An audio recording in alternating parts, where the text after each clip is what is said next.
যাক, যেটুকু মাছ ছিল ওইটুকু আর হবে না।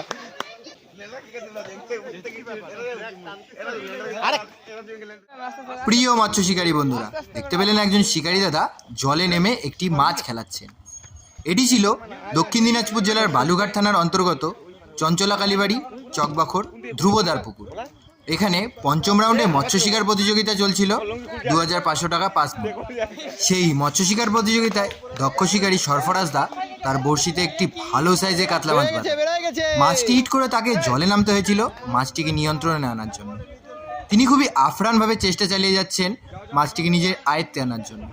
এখন দেখার বিষয় হলো, যে মাছটি সরফরাজদা জলে নেমে হিট করেছে সেই মাছটিকে কিভাবে নিজের নিয়ন্ত্রণের মধ্যে নিয়ে এসে নেটবন্দি করে। আপনারা সম্পূর্ণ ভিডিওটা দেখতে থাকুন। ভিডিও ভালো লাগলে অবশ্যই লাইক এবং শেয়ার করে দেবেন। অসংখ্য ধন্যবাদ সবাইকে। যাক, যেটুকু মাছ ছিল ওইটুকু আর হবে না। বড় মাছ রে। এদিকে নিয়ে আসো, এদিকে নিয়ে আসো, এদিকে নিয়ে আসো, ল্যান্ডিং করে দিচ্ছি, এদিকে নিয়ে আসো। এই সরফরাজ দা, এদিকে নিয়ে আসো, এদিকে নিয়ে আসো।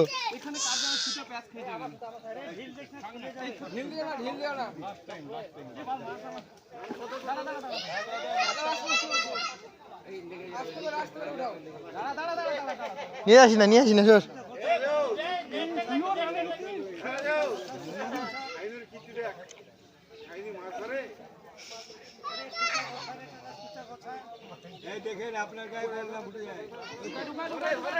দাঁড়াও দাঁড়াও দাঁড়াও, এই তো একটু দেখাও না। ওই দিক দিয়ে উঠে পড়ো।